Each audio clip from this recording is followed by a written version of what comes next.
Suz, so good to have you here. As you've heard, I've been stalking you for a little while, watching you on Instagram, and I love your energy and colour, and I'm thrilled to have the opportunity to chat to you today. So welcome to the Busy Businesswomen podcast. How are you doing? Thank you. I'm super excited to be here. I love people that stalk me on Instagram. Well, I can't Totally acceptable.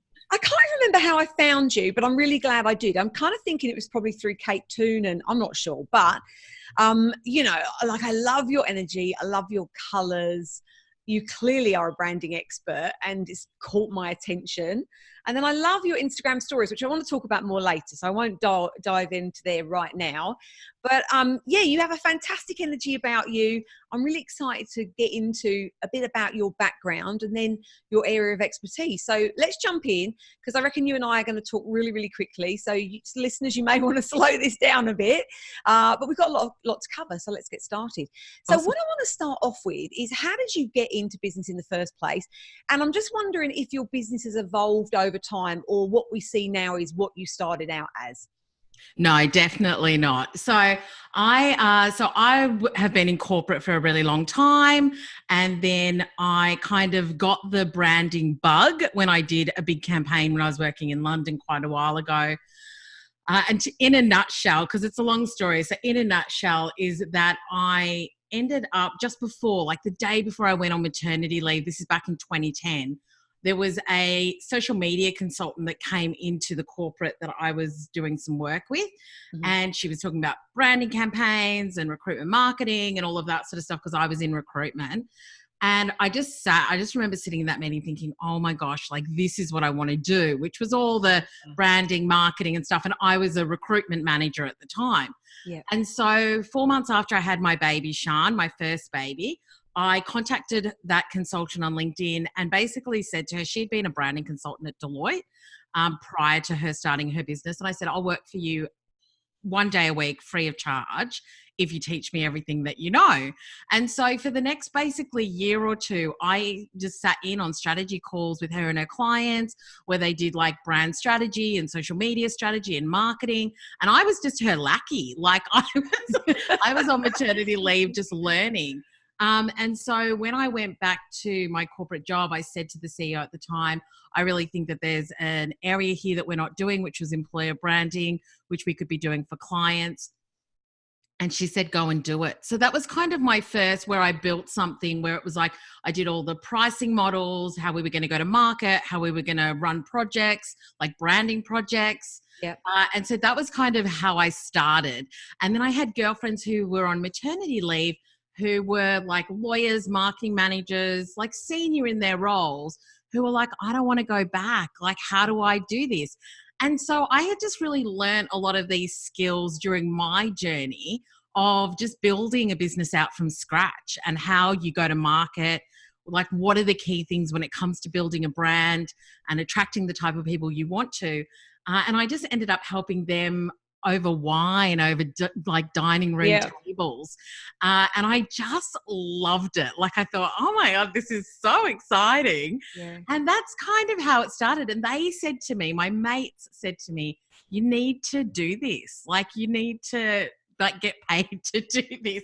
Yeah. And so they ended up referring their friends to me who were in similar situations. And that's how I started. And so I registered the business in like March 2014 and sat on it for quite a while. Mm-hmm. And then I had a massive like conference event, which was the first event I ever ran, which was in 2015, which was Epic Summit. And Lisa Messenger was my keynote. Great. And that kind of really launched me as far as my events and coaching and all of that. And it's just been, from there, I've just kind of evolved. I love it. What a great story, because, you know, I have another business that's career coaching, and I don't focus so much on that anymore, but I can really resonate with, first of all, I was a recruiter. There's so many parallels with our life and London and being allergic to cats. And honestly, that's another conversation over wine. But I love the fact that, you know, you've gone on maternity leave and you've recognized that you don't want to come back, but what are you going to do? Or, you know, you want to do something different. And kudos to you for just saying, I'll lap up as much as I can get in that 1 day a week for free. and doing the hard yards to get that experience, because so many people just want the really awesome business and the really great career without the effort that really is involved in getting to that point. So I love that story, and I love how it's evolved over time and where you're at now. And clearly you found your calling. Certainly from the outside, that's what it looks like. You look like you thoroughly love what you do, and you're also really good at it. Is that, is that a good reflection? I do. Like, I seriously can't.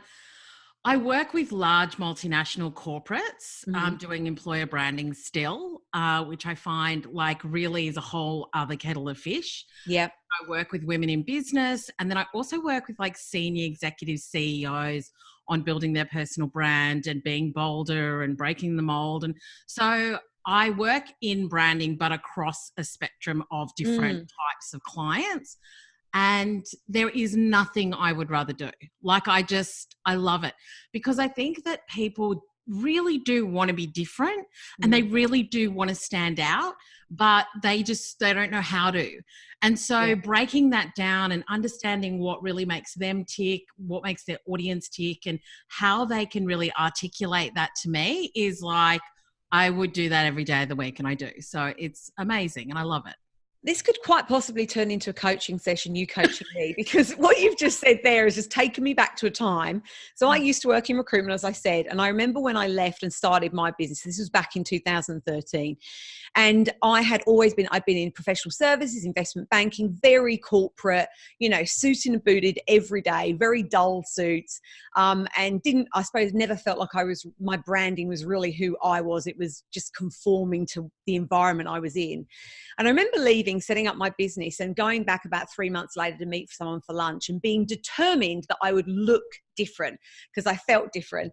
Except I'd been in corporate for, I don't know, like 15 odd years by that point, and I didn't even know what the different looked like. And I still think, which is probably why, I've connected with you and started following you and asked you to come on here, is that here I am 12 and a half years later in business, and I still don't think I've found exactly what I want to look like in terms of my branding, interestingly.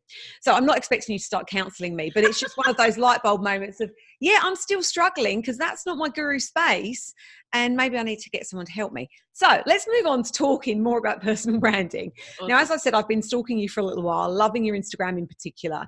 And the things that have really stood out for me and have made me remember you so well have been, firstly, the awesome bright colours that you wear and, all over your branding, your website and your socials. And I think your distinct sense of style, which I'm in awe of. And then secondly, your level of confidence. You're a confident cookie. I think we have to be in recruitment. I don't think either of us are wallflowers. No. Now, I'm sure that those attributes of, most of it is naturally you, but I'm guessing that they're also not accidental when it comes to your business. So can you tell me a bit about when you started to take personal branding seriously, if there was ever a point where you weren't as focused as you are right now, and how you went about deciding what your brand was going to look and feel like? Yeah. So my business is the Connection Exchange, which, like I said, I've had since 2014, and it's still my business. Probably about a year or two ago, probably 2 years now, my handle for Instagram and everything was the Connection Exchange, because I used to run events, and I still do run events. But when I really took a look at my business, everything that was generating the revenue, like the serious revenue, was really me. It was my speaking, it was my courses, it was like anything that I was doing was what was generating revenue, whereas the events were really just for community. They weren't a revenue generator. And I just sort of thought, something, if I'm going to grow my business, I really want to grow my personal brand. Like, the Connection Exchange is what I trade under, and it's what a lot of people know as my business, but really I want my name to be what people know and remember. And so basically I just changed everything. I changed all of my social handles, became Suz Chadwick, and that's like Twitter, YouTube, Facebook, Instagram, became consistent with my name. And then I really just started to show up more and talk about what I was doing and those sorts of things. So as far as moving from a business to a personal brand, that was probably one of the best things that I did, because it really positioned me as a thought leader. It positioned me as the go-to person when it comes to building a bold brand, because that's what I talked about. And so that's what all of my content pillars were. It was what my core message was. And then developing my, what I call a neon sign, which is really that kind of flashing thing above your head that everybody talks about and knows you for, which is building confidently bold brands. And so even whether it was in the entrepreneurial space or in corporate, I get people that call me saying, we want to be bold and we don't know how to. So that word for me has become really like gold for me, because it's something that people really connect with. And it's now really what I'm known for. And bold for me, when it comes to colors, so there's a couple of things I want to say is, firstly, and I get this when I speak at events, I always say you don't have to be gold sparkly pom-poms, hot pink, like you don't, literally as we're sitting here doing this interview, there are literally gold sparkly pom-poms behind me. You don't need to be that in order to be bold. Bold is about breaking the mold in your industry and making a decision to stand out. Now, if you want to be baby blue and bold, if you want to be beige and bold, like, it's not about the color. That's very much personal for me and my personality. I love it. I'm a Gorman girl, like, which everybody knows. And so it's hilarious because on Insta stories, and the minute Gorman come out with a new range, I get like a million messages going, oh my God, Suz, I could so see you in this. I can tell you, I didn't even know what Gorman was, right? And I know there's going to be shock horror for many people, me even saying that. But I went into their shop on my birthday last month because of you, because I've seen your dresses. I'm like, what is this Gorman thing? Went in, I was like, wow, look at the colors. It's stunning. But that's how strong your brand is. I'm like, I didn't even know about this massive, well-known shop until you came up into my feeds. Yeah, but so for me, it's a personal thing. Like, I love it, but it's also a lazy thing. I have a wardrobe full of dresses, which means that I don't have to think about what I'm wearing. Like, I literally take one thing, I put it on and I leave. Yeah. Like, it's for me, I'm like, I can't be thinking about what, like, my outfit selection. Like, I'm just, it's so I good make use that of time management. I make it easy for myself. I love bright colors. I love dresses. I'm like, and I'm done in like 3 seconds in my wardrobe. So really, so for me, I just want to make sure that people understand, in order to be bold, it's really about you going, how do I stand out? How do I make myself different in my industry? How do I always say, I never look at my competitors. I look at brands in the market that I think are killing it, who I connect with, who I think are standing out. Gorman's one of them. Frank Body's another. Like, there's a whole lot that I think of, and I'm like, how do I become more like them? And so that's my inspiration. I never look at people that do what I do. But sometimes it triggers me, and I'm just really honest about that. I'm like, if I see somebody that's doing something similar to me, it's not that I don't wish them well and know that there's enough space for all of us, but it's like, does that help or hinder me being creative and original and thinking about what I want to do? Or am I then going into comparisonitis, or like spending time in somebody else's product that is similar to mine? Like, what's the point of it, is kind of what I think. So for me, being bold also means that I stay in my own lane. And I love that. And I don't kind of go into other people's lanes. And sometimes someone will message me and go, oh, did you see that this person is kind of doing something like you? And I'm like, no, because I'm not interested. Yeah. Like, I'm not, like, awesome for them, all good, but that's not where I want to be. So completely agree. There's a couple of things I really want to touch on there. First of all, I'm so pleased you said that, because, we've had lots of conversations on the podcast about imposter syndrome. I know that's a different conversation, but even still, it's very easy to get drawn into following what all your supposed competitors are doing and morphing into what they're doing.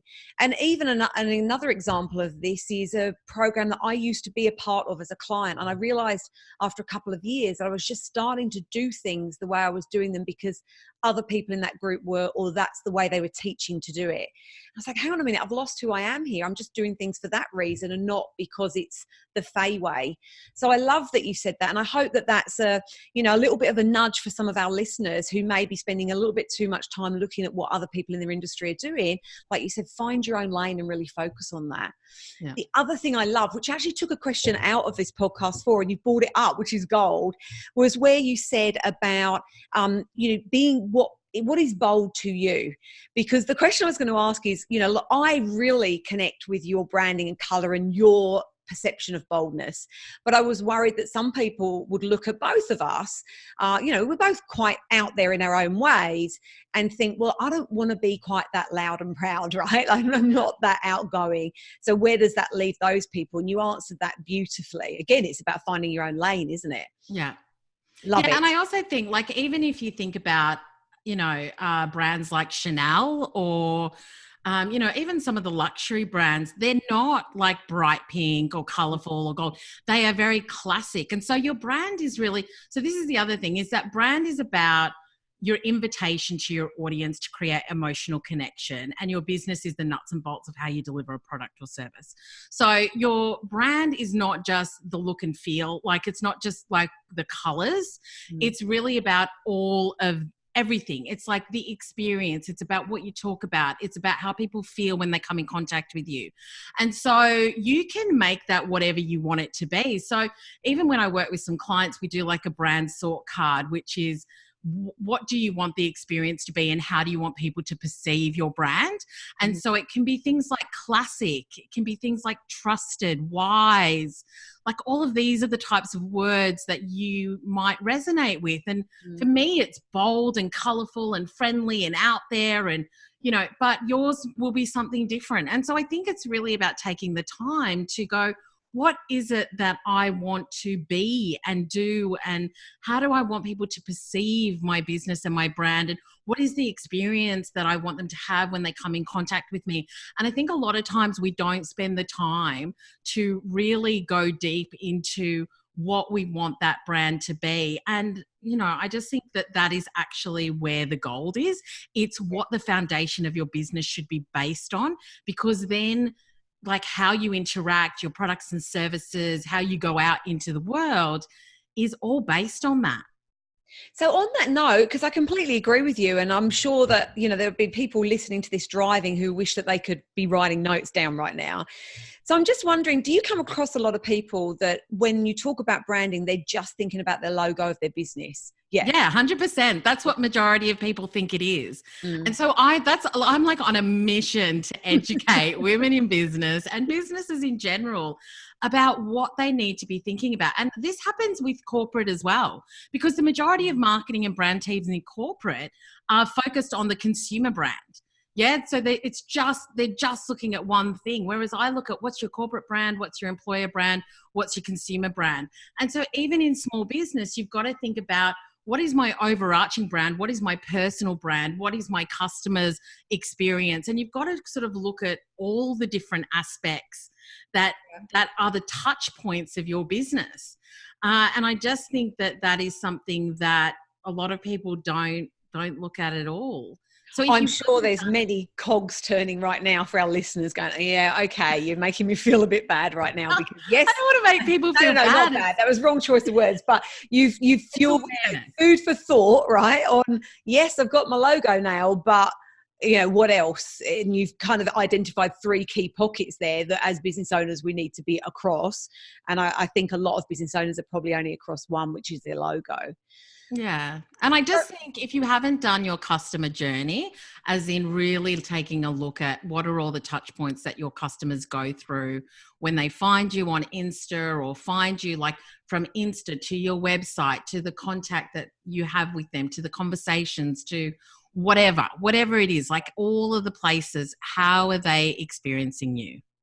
Lots of food for thought there. All right. Well, this leads nicely into my next question for you then, because I want to talk about branding mistakes. I'd love to know what branding mistakes you're regularly seeing from women in business. Yeah.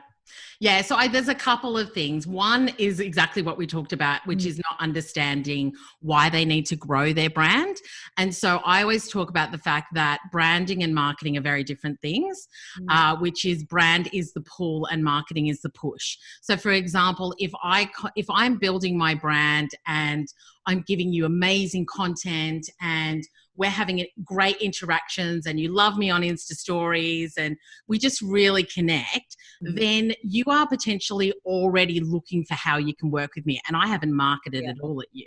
So building a brand means building trust and also allowing people to opt in or opt out of whether you're for them or not.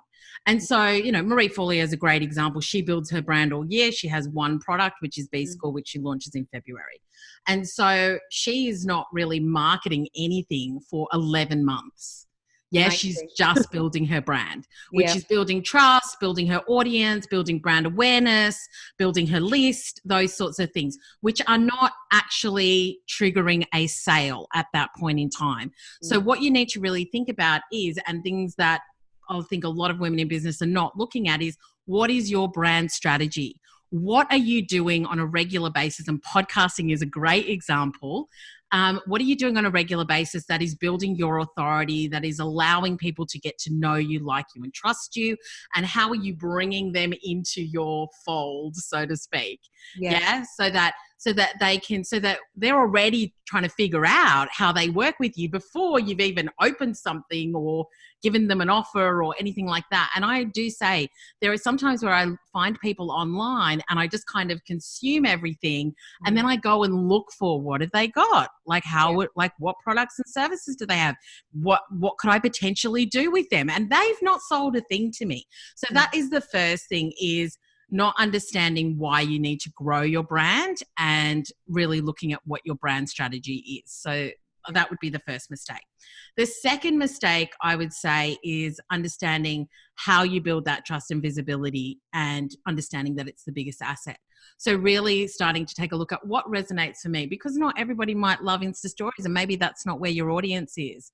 So really making a decision of what can you do that is easy for you, that can be something that you're consistent with. And I say this to my audience a lot, is that I'm on the podcast every week. I'm sending an email every week. I'm on stories every day. Don't think for a second that I have not understood that that is a brand building activity for me. Now, all of those things have become part and parcel of my business. They've become habits. But what that does is that it builds trust with my audience that I'm not a flash in the pan and that I am here for the long haul, and that, you know, you don't just do something for 2 weeks and go, oh, well, that didn't work. Like, you've got to kind of understand that it's a marathon and not a sprint, and really just making sure that you are showing up on a regular basis. Like I say, even when I wake up in the morning and I say good morning to my Insta family, I understand what the power of that is. Showing up, because you've got to understand that your brain doesn't understand the difference between in real life and digital. So if I see you every single day, it's as if I'm literally meeting up with you every day. Well, that is how I feel about you, and we've never met or spoken before.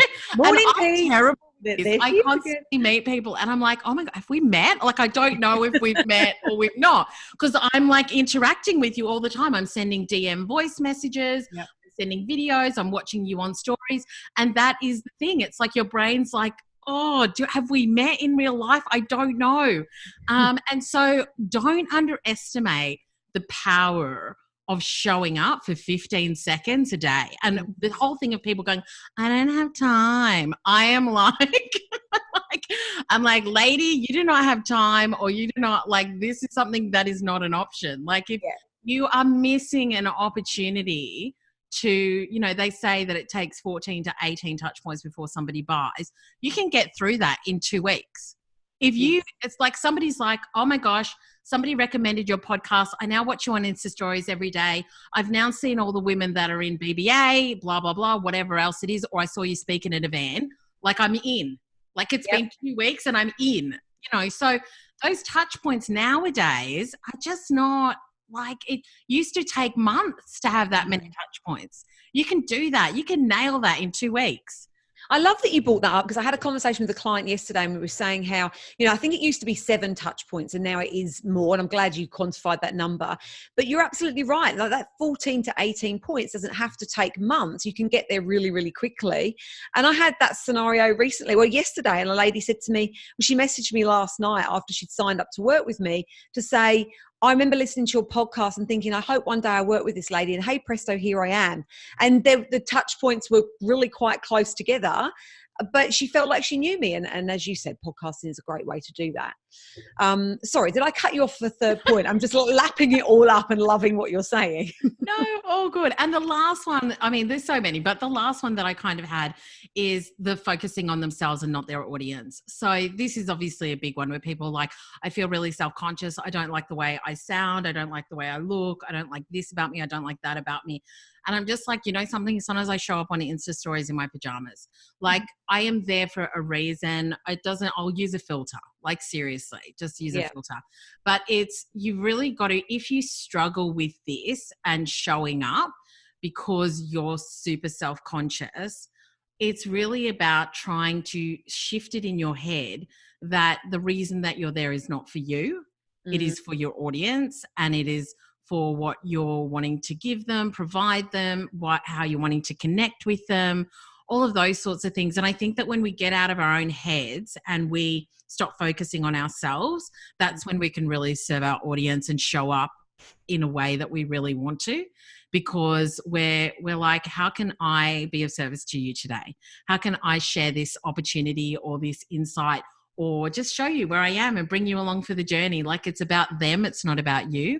So I think trying to shift that for yourself will really make it much easier for you to show up.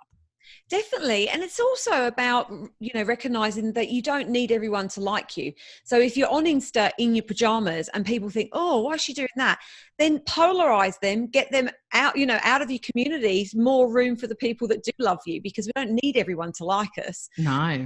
And I think that there's a lot of power in just being true to yourself, which you've asked that beautifully brings me on to a lovely segue about authenticity. I think that the word, and I'd love to get your thoughts on this, I think authentic is, very much a buzzword at the moment. I think it's overused. But I think essentially a lot of businesses are trying to be seen as authentic. And you've talked a lot about know, like, and trust before in the last answer. Where do you think businesses are going wrong in trying to be authentic in their branding at the moment? Yeah, this is a funny one. I was sharing this with, I don't know whether it was in my BBA group or with somebody the other day, is that we have like a vulnerability checklist. What I mean by that is it's like, oh, how can I be vulnerable today? Or how can I, but it's not for authentic reasons of actually saying I'm struggling, or I'm not having a good day, or I'm this or I'm that.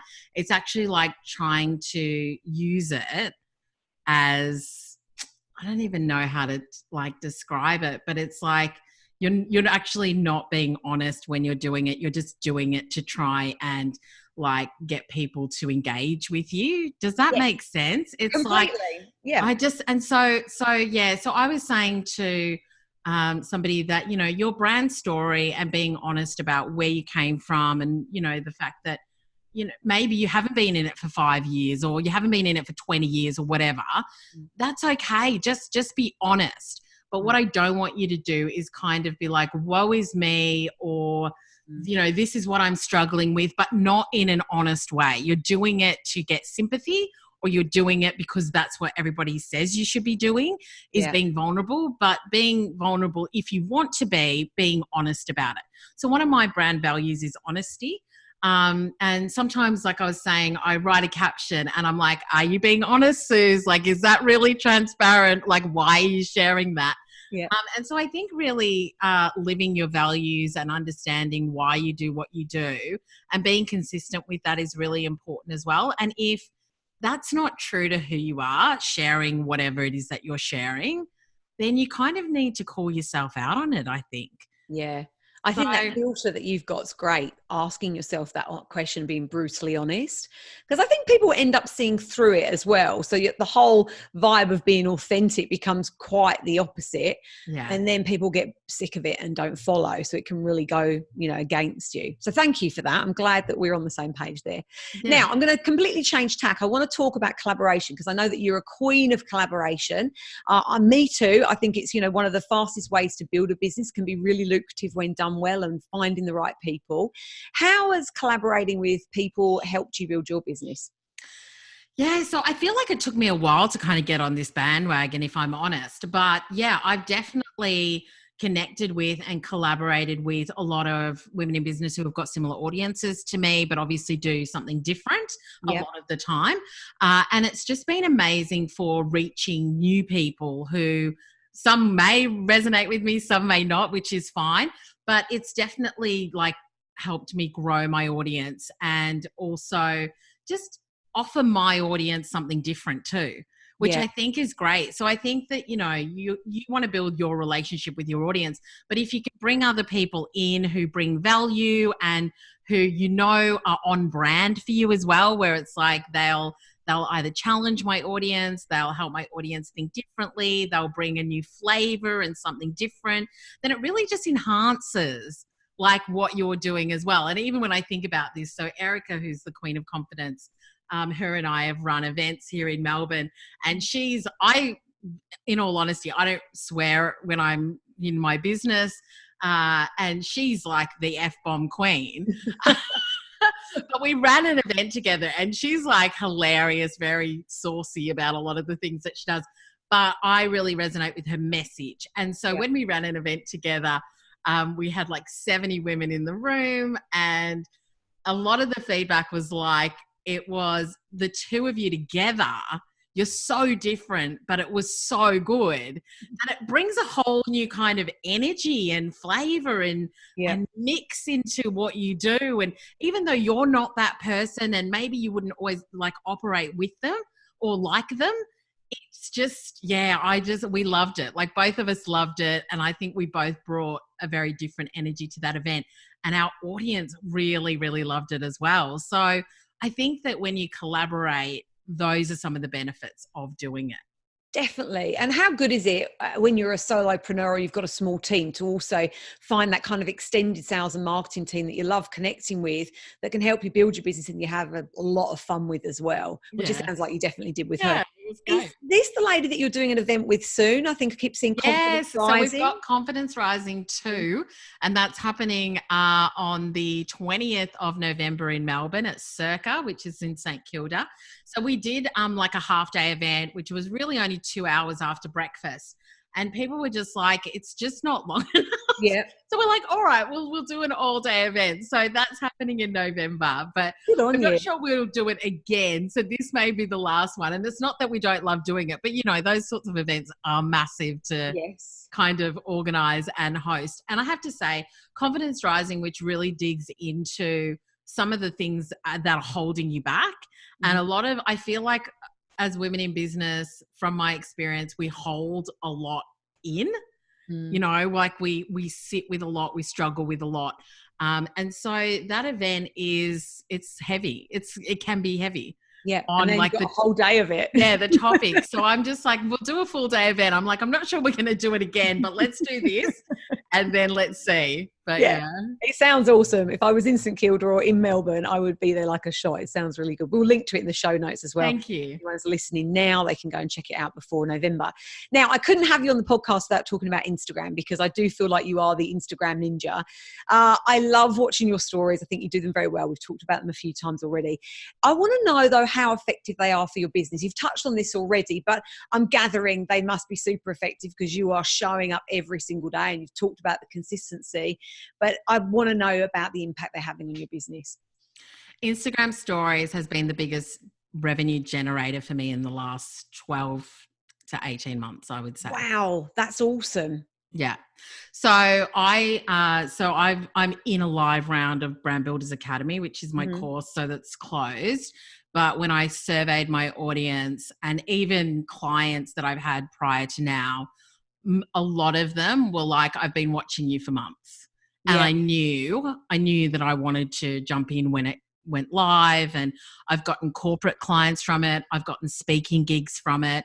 So the other thing that I've really done is that it's very much like engaging with my community. It's showing up, taking them on the journey, but it's also things like when I give myself big goals, I tell them about it and I say, help me. Yeah. So it's like, I want to get on like 100 or 50 podcasts in the next 12 months. I've got a goal of speaking at 35 events. So if you know anybody or you're running an event, let me know or let them know. And then people go and tag other people and things like that. So my community are very like, I engage them in my business and I take them on the journey with me. And on the days that I struggle, because I do get a lot of people that are like, yeah, but I'm not as outgoing as you, so I can't be on stories and all of this sort of stuff. And so there are days where I'm like, you know something, I got nothing today. I did that on Monday where I was like, I said to my hubby, I just feel defeated today. Like my kids were driving me nuts. Yep. Just like, I got nothing. So I think that it's also about the highs and lows.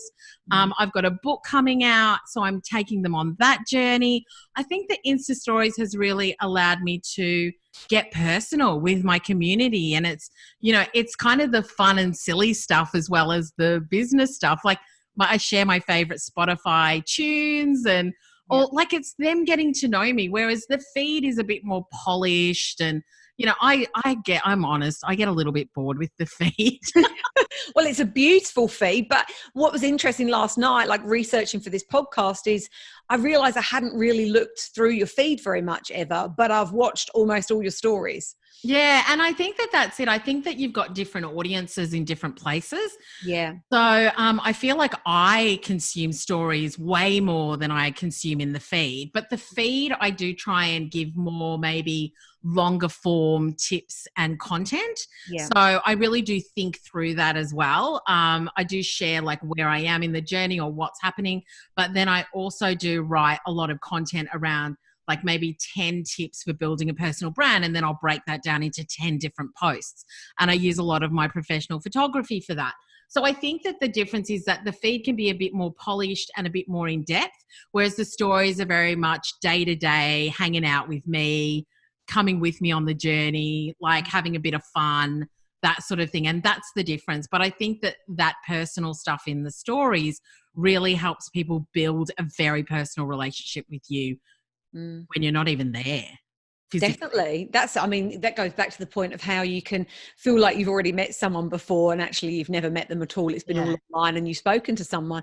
And I think also when you're talking there, I'm thinking about how, you know, certainly from a service-based business point of view, so often our focus is on getting like that 15-minute, 20-minute strategy call or initial consultation call. But how much can you cover in that time? It's minimal. How much can you connect with someone? It's still minimal. Whereas if you're showing up like you are and the consistency of showing your true you, being that true, authentic, or as I call it, ugly. If you've read Steve Sims' Blue Fishing book, he calls it ugly, and I much prefer that term than authentic. So I like to be ugly. But, you know, showing up, being ugly in inverted commas, and you know, how much more are people going to feel connected with you? And then by the time they get on that type of call, they already feel like they know you. Yeah. And just as I had yesterday, I thought I was going to be going through this 15-minute kind of sales call. And the lady said, I just want to work with you, Faye. I've already been following you. I'm just ready to do this. Exactly. Like, wow. Look how easy that was. Yes. And I think that people don't understand the power of that. That it's like people are already they're already in. Like if you build an amazing standout, bold, unique brand, you do not have to sell. That's the joy. Like if you're going, what's the point? That's the point. You convert before you've even opened your mouth. And how, it's just like you said the word there, joy. It's like awesome. You're going to have a party at that point. I really completely agree. All right. Now let's talk about productivity. I was having, as you know, I'm sounding like a real stalker, a bit of a stalk of you before the show. I'm reading your website, which is very engaging because I went down a rabbit hole and came out like an hour later. And I read this line, which I think is so true for many women in business. You said, you procrastinate and keep yourself busy, even though you have a list of things that you know you want to achieve. I reckon we've all been there, you and me included, right? That's how we know people are in that point. And we've done it at some point in our businesses before. But what I'm keen to hear from you is, why do you think we do that? And how can we avoid it? Oh, gosh. So It's a big one. In a little quick snapshot. So it's really interesting. I actually did a post on this in the feed yesterday, which is procrastination is your brain trying to regulate itself.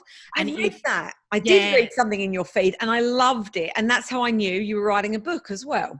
Yeah. So Dr. Susan David, I was listening to her on a podcast a while ago and she was talking about this. And before I go into what I think, but I loved what she was saying, is that procrastination is when your brain is trying to sort out how to do something when either it doesn't want to or it doesn't know what to do. And so we've got short-term strategies, positive ones and negative ones. So a positive one might be like taking some time out, going for a walk and trying to process. A negative one might be standing at the fridge and overeating. So it's like looking at me as you say that. Positive and negative like ways of dealing with procrastination. I personally think that procrastination, from my experience, is when you are not really locked into why you're doing a lot of the things that you're doing. So for example, I always say you don't work from a to-do list, you work from your calendar. So I take a look at the beginning of the year as to what are the big things that I want to achieve. And so I really like anchor into that. Like these are my, I want to speak, I want to launch, I want to do the book, and so when I work backwards from that for quarter, month, week, day, I am very clear on why I'm doing what I'm doing.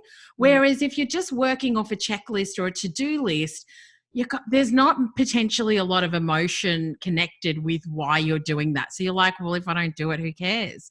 Yeah. But I'm like, well, if I don't get that script into my book coach, my book's not going to happen. And that's a big goal for me. So my desire to do that is a lot bigger than if it was like, write a caption today, like whatever it is, whatever's on that to-do list.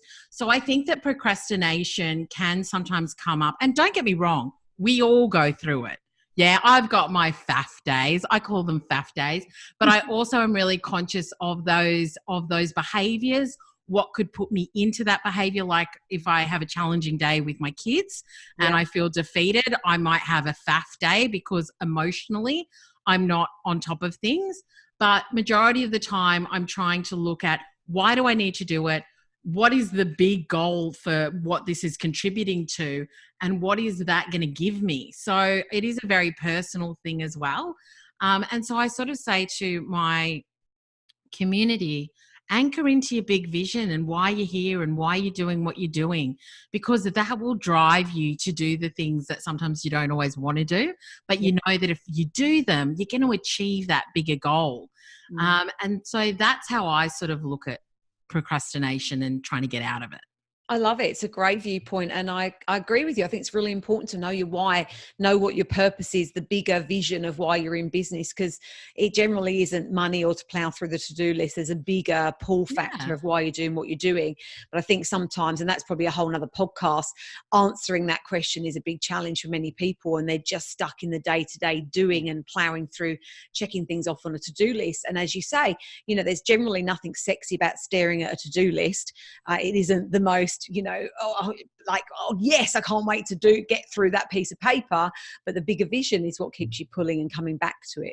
All right, so let's finish off with a couple of quick questions. One on productivity. Now, you've got 2 young kids, thriving business to manage, real zest and energy for life. You love doing stuff outside of work. You have a personal life, which is awesome. I'm sure you've got a few balls in here. Yeah. But like when I read your bio, you love doing stuff. I can't imagine that you're just sitting there doing nothing all the time aside from working. So I'd imagine that you're juggling a fair few balls every single day. What strategies and maybe tech do you use to manage that? So I use Asana is like my lifeline. So I've got about 4 team members and everything goes through Asana. So I've got somebody that does some of my podcast stuff. I've got my VA. I've got my Kajabi VA. I've got like all of those. I've got my husband. He's in Asana too. Yes. And so I really try and manage everything from one central place so that I'm not constantly looking around.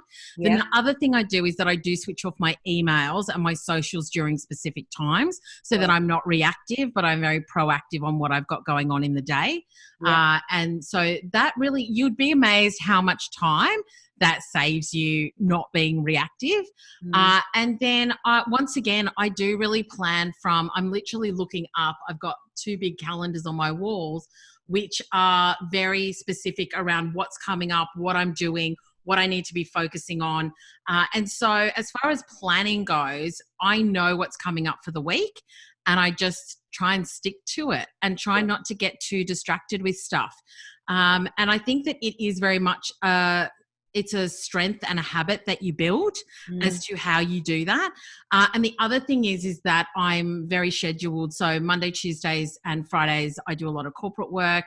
Wednesdays I'll do podcasts, or I might do events. Thursdays I do a lot of finance and biz dev. So I'm really scheduled. I kind of think if I was working for somebody else, I would be organized like this. And so I make sure I do that in my business as well.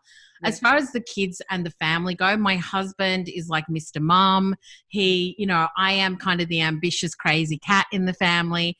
And he is an introvert who's quite happy to sit on the couch and also watch football. So, so it works really well. So he does a lot. He does a lot in the house. Yeah. I have a cleaner.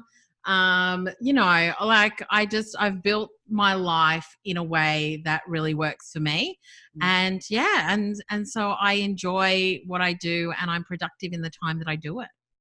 I love it. So much gold there. I think what you said about if you were working for someone else, this is how you would behave. I think that's also driven into us in a recruitment environment. You think about marketing, business development, getting out on client meetings, blocking and batching things together. Like there's so much that I am grateful for from the recruitment environment that I brought into my business. Yeah. Also love that you have kept it simple. Like you've got Asana, you're getting off of social media, even though you're showing up all the time, you're not spending all day long on Instagram or Facebook or wherever. So there's some really nice simple tips that people can take away from what you've just said, because being productive and juggling all those balls doesn't actually have to be difficult, but there's structure and routine and consistency, which is king. Okay, so hit me with it. Before I let you go, I would love to know if there's a quote or a mantra or a saying that just is a light bulb moment for you that gets you through the day or has just worked for you in your business. So there's 2. Ooh. And one of them is sitting like stuck to my calendar, and it just says anything is possible if you've got enough nerve, which is J.K. Rowling, which is all about bold and brave. And it's like, are you willing to like get out of your comfort zone? And I freaking love that. Yeah. And the second one is that people will love you and people will hate you, and it'll have nothing to do with you. Oh, I love that. Goes so back there's, I just think you just show up and do you. Yeah. And if how people receive things is up to them. Like you're not responsible for how other people feel about you. Yeah. And be gone the trolls. Take no notice of them. Oh, it's been such a pleasure talking to you. We could have done a few more hours, I reckon. We could chew the fat over so many different things. So thank you so much for being here. Now, I know that our listeners will be wanting to lap up more of your Suz goodness. So where can they find you? So they can find me at theconnectionexchange.com. I do have a podcast as well called Brand Builders Lab. So you can check me out every week on there. But yeah, otherwise just head to the website and have a mosey around. And yeah, there's lots of bits and pieces. There's freebies there, and you can find out more about, me and what I do. Sounds fantastic. I'm pretty positive that people are going to be heading straight over to your Insta stories if they haven't already after this conversation. And Suz's podcast is awesome, listeners, so you should go check that out. If you want to grab any of her links, just go over to busybusinesswomen.biz/podcast46 and you will get all of the links easily there. But so without further ado, I just want to say a really massive thank you. You bring an awesome energy. I've really loved interviewing you. We had a bit of a crazy start, and listeners, that was totally because of me, not because of Suz. I'm on her podcast tomorrow. I thought she was interviewing me today. In the sense of authenticity and openness, I completely cocked this up this morning, and I'm glad that it's gone as well as it has. I've loved interviewing you. Yeah. So thank you so much for being here. I really appreciate it. Any parting words you want to leave us with before I let you go? Oh, just, something, you didn't come here to play small. Yes. Just make it happen. Just make the decision and start stepping up, hire yourself as the CEO and get stuff done.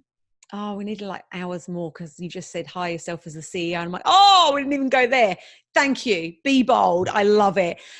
Very big thank you to you for joining me today. Listeners, thank you also for hanging out with us. If you've enjoyed this episode, I would love you to leave us a review on iTunes and let us know what you loved about this episode and Suz. And if you'd like to hang out some more, you can see me over on Facebook and Insta. I'm at Busy Business Women, and you can get lots of biz building goodness over on the website at busybusinesswomen.biz. So thank you so much for tuning in. I really appreciate it. I will be back again really, really soon to help you build a business that booms. But until the next time, you've been listening to Suz Chadwick and Faye Hollands on the Busy Businesswomen podcast. Bye-bye.